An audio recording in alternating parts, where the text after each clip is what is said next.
유라시아 초원지대에는요, 이런 이름을 가진 유목제국들이 탄생했다가 사라졌습니다. 서쪽에서부터 보면 마자르족, 훈족, 스키타이족, 투르크족, 위그르족, 토번족, 몽골, 거란, 여진, 흉노, 뭐 그 외에 많은 이름을 가진 사람들이 있었죠. 근데 이 유목하는 사람들 기본적으로 제국을 만드는 게 기본적인 속성은 아니에요.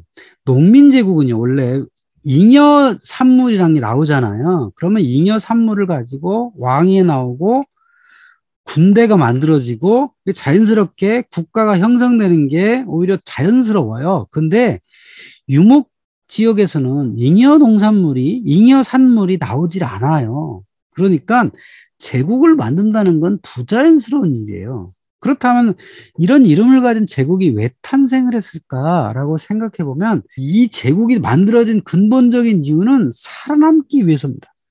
스스로 뭉치지 않으면 살아남을 수 없었기 때문에 제국을 만들었다. 이렇게 이해하시면 됩니다. 우리가 역사 시간에 배운 농민제국과는 완전히 달라요. 자, 그러면 이 제국들은 어떻게 탄생을 했느냐?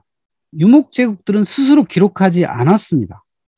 기록한 문화가 없었어요. 기록이란 건 사실은 어느 정도 문명 발달, 문화 발달이 돼야 되는데 유목 지역에서는 그러기가 현실적으로 쉽지가 않거든요. 그래서 이 기록은 누가 남겼냐면 농민제국 쪽에서 남겼습니다.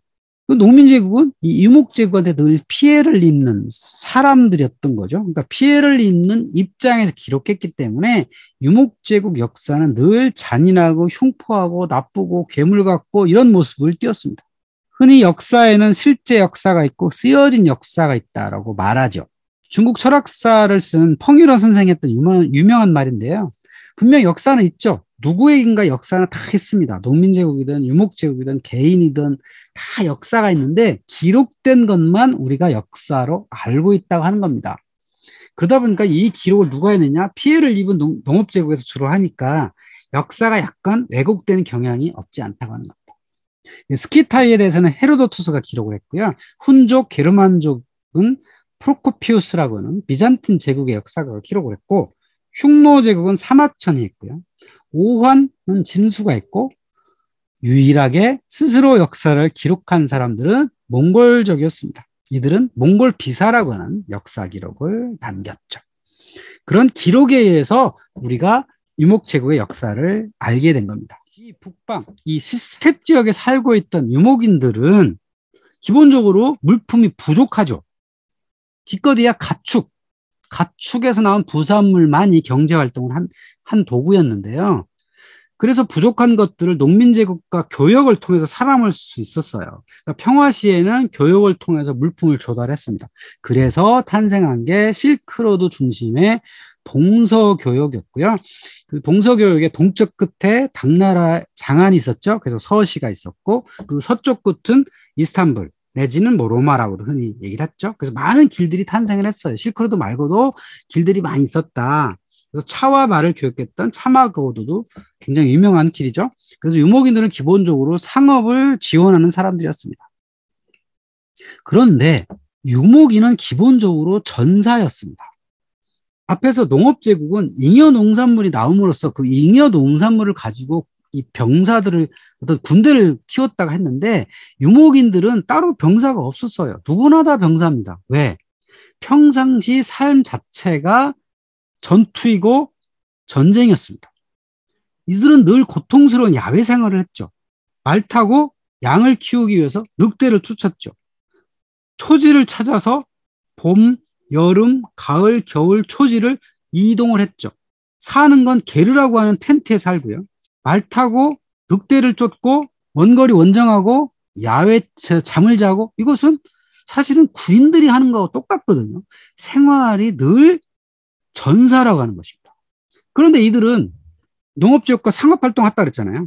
평화시에 하면 되는데 문제는 이들이 싸움을 워낙 잘하다 보니 항상 기본적으로 전사다 보니 자원이 부족한 사회에서는 약탈이라는 게 굉장히 중요한 경제 행위예요.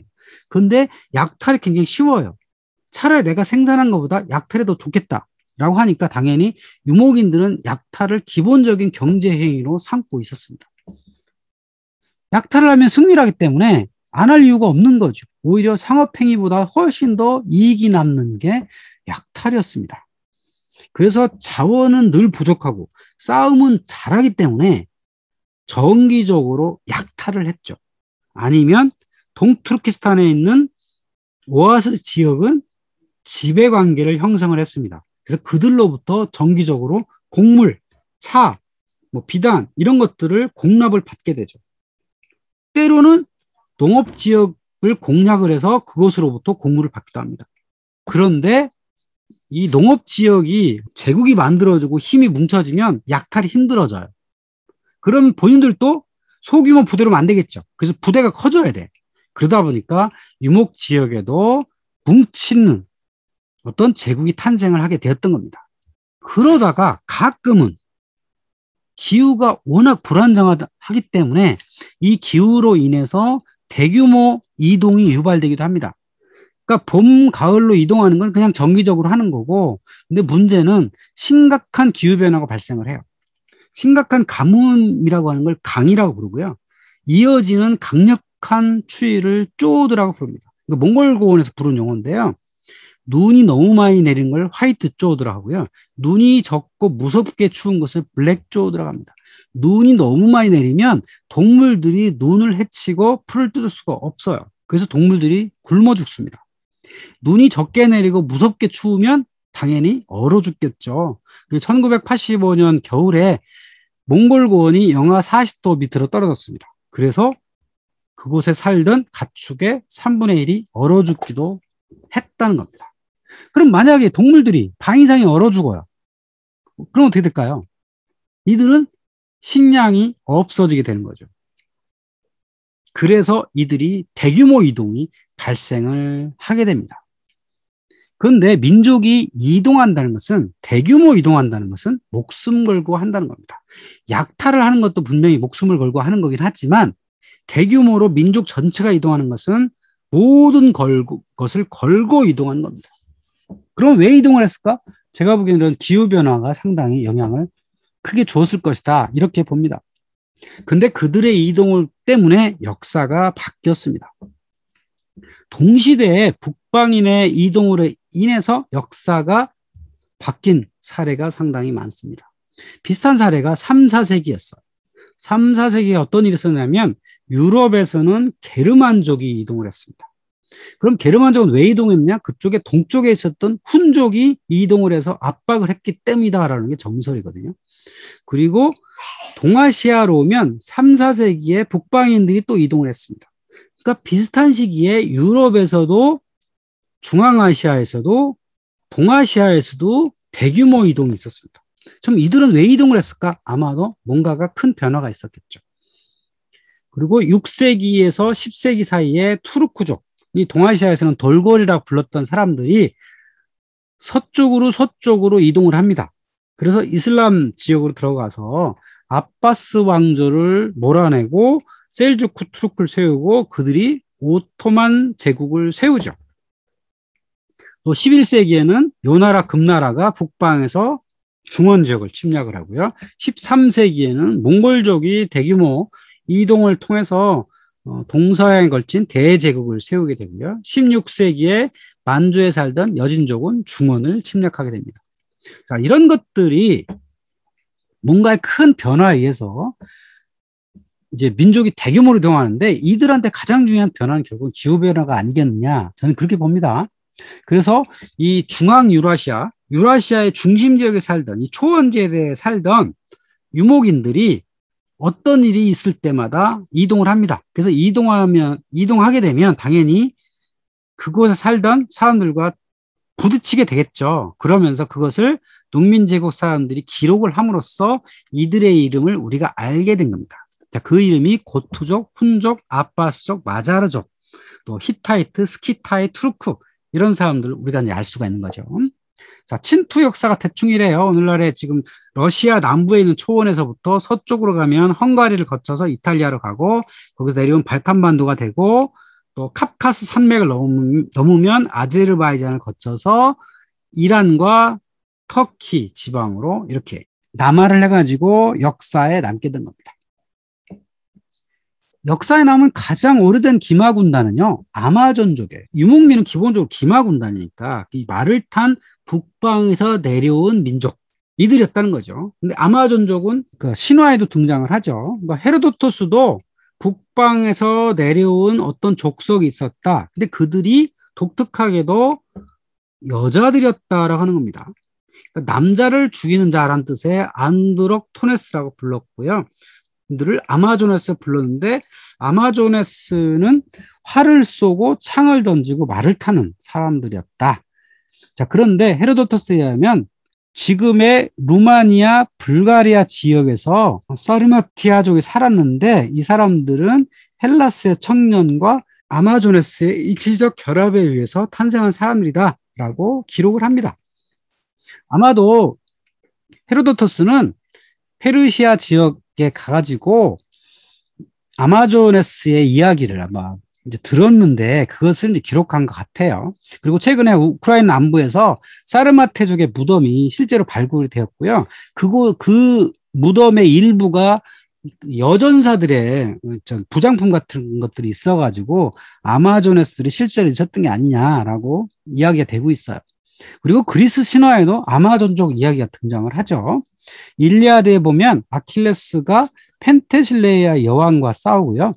헤라클레스의 8번째 과부는 히폴리테라고 하는 아마존족 여왕의 허리띠를 획득하는 것이고 아테네 왕 테세우스도 안티오페라는 이름의 아마존족 장수랑 싸웁니다. 벨레로폰이라고 하는 영웅은 라이베리아에 가서 아마조네스랑 싸워요.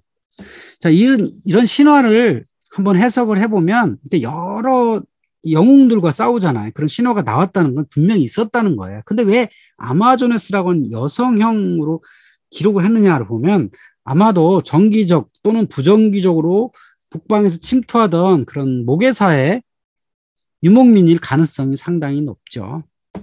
아마존이란 이름은 아마존족, 여성형인데 이제 복수형으로 하면 아마조너스라고 부른 거야. 기본적으로 기마 군단이었다. 근데 예전에는 아마조스라고 해가지고 가슴이 없는 이게 아마존이 아니냐라는 썰이 있었는데요. 또 다른 썰은 뭐냐면 이 사람들이 활을 주로 쓰잖아요. 그래서 가슴 보호대를 해요. 그러니까 가슴이 안 보여서 그렇다는 썰이 있어요. 저는 이 썰이 맞는 게 아닐까 이렇게 싶어요. 그래서 북방에 살던 어떤 족속들이 모계사회를 이루었던 족속들이 남하를 해가지고 정기적으로 와서 침입을 하니까 이게 이제 신화로 기록된 게 아닌가 이렇게 싶은 거죠. 자, 그러면 이 여성 족속들은 후대를 어떻게 이을까요?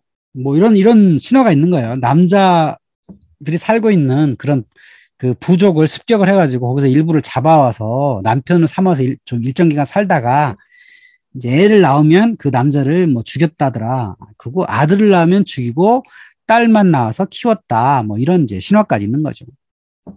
아마도 북방에 있는 사람들이 내려와서 이런 헬라스 지역에 와서 괴롭혔기 때문에 이런 신화로 만들어졌을 게 아닌가 이렇게 생각하면 됩니다.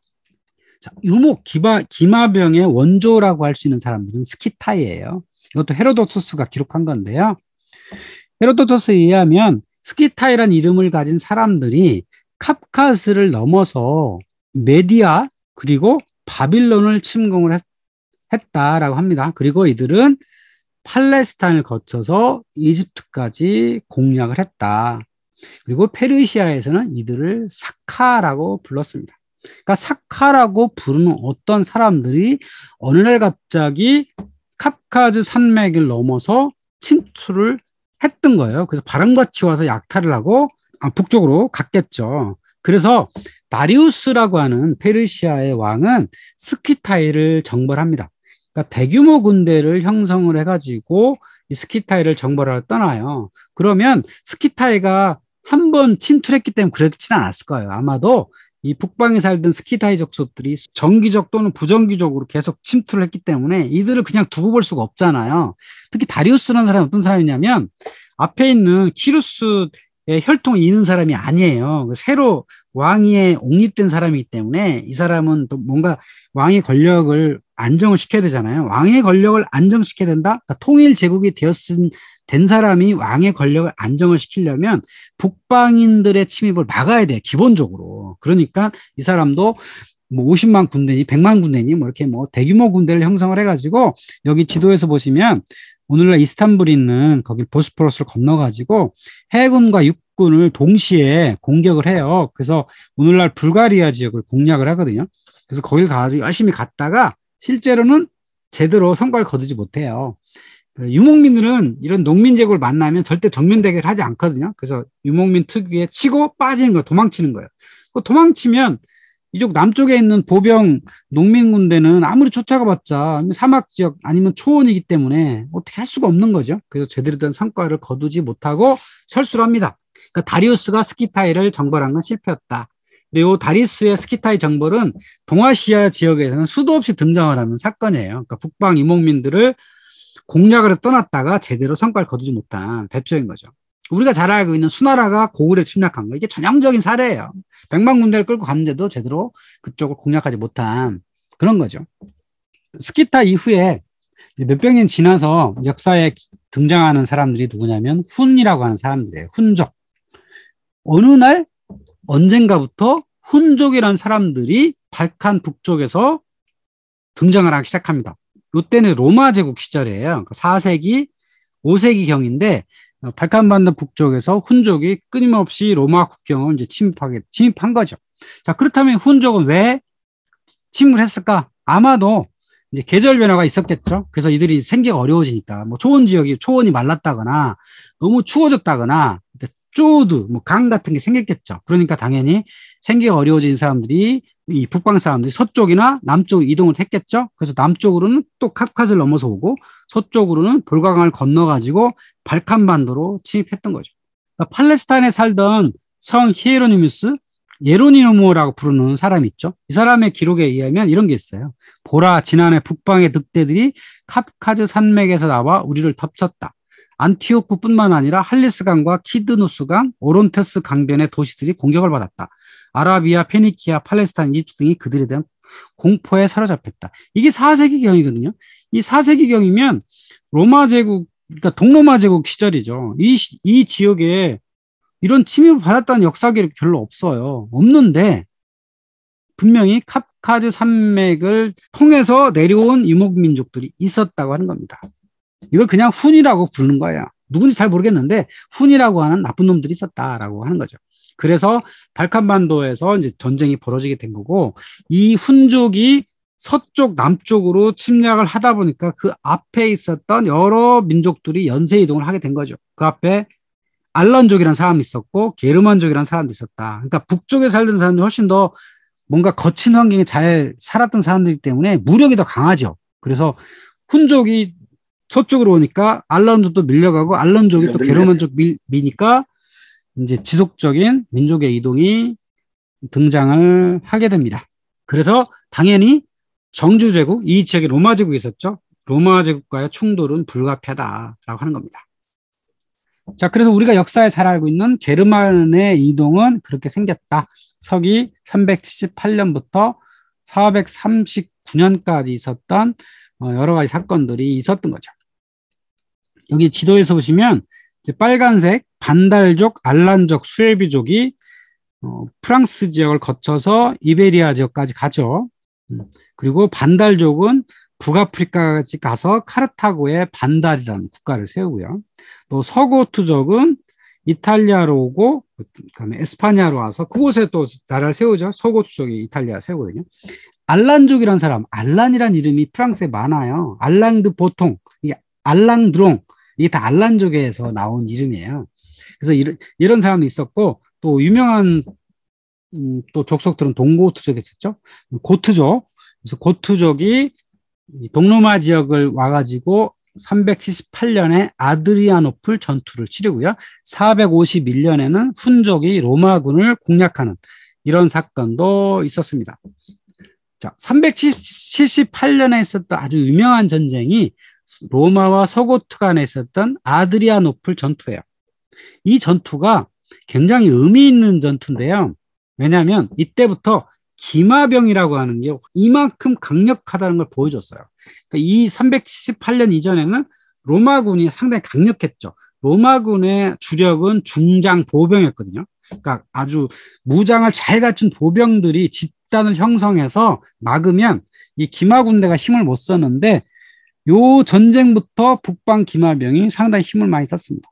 그러니까 로마 군대와 고투족 간에 이제 싸움이 벌어지게 된 건데 이 고투족이 로마에다가 당신네 영내에 좀 살았으면 좋겠다라고 요청을 해요. 왜냐하면 동쪽에 훈족들이 하도 공작을 많이 하니까 어쩔 수 없이 그런 요청을 하는데 처음에는 로마가 허용을 했어요. 근데 이 고투족이 또 난동을 부려요. 그래서 이 고투족을 멸하려고 로마군이 1, 2만 명이 이 고투족을 멸하러 가죠. 근데 고투족은 가족까지 포함해서 5만 명이 전쟁을 하게 돼요. 그러니까 이전까지 경우였다면 고투족과 로마군이 싸우면 로마군이 무조건 이겼었죠. 그런데 이때 로마군이 전멸을 당하고요. 로마 황제였던 발렌스까지 사망을 합니다. 그럼 왜 이 사건에서 고투족이 강력하게 힘을 발휘했느냐? 뭐 여러 가지 썰에 의하면 등자가 탄생을 했다. 아니면 고투족이 말을 타는 능력이 상당히 강력했다. 이 전쟁의 승패를 결정짓는 것은 바로 기병이었어요. 그러니까 기병의 숫자는 비슷해도 고투족 기병이 훨씬 더 로마군에 비해서 강했기 때문에 기병들과 싸움에서 그 싸움이 결판이 났던 거죠. 그 다음에 벌어진 전쟁이 훈족의 아틸라 전쟁이에요. 그러니까 아틸라라고 한 사람이 로마 역사 기록에 많이 등장을 해요. 워낙 무서웠던 사람이어가지고 이 사람이 뭔가 좀 영화에도 많이 나오죠. 그래서 이 훈족의 이 수장이었던 아틸라를 동로마 제국이 막지 못해가지고 발칸반도가 아주 쑥대밭이 됩니다. 그러고 나서 계속 협정을 맺어요.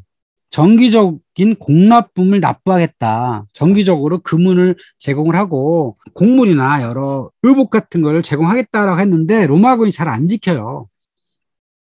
근데 어쨌든 로마 제국과 북방 민족 간의 평화를 얻기 위해서 뭔가 조공을 하는 형식은 로마 제국에도 있었고 동아시아에도 있었다라고 하는 겁니다. 그러니까 전쟁을 해가지고는 답이 안 나오니 차라리 그들이 원하는 걸 줬다고 하는 거죠.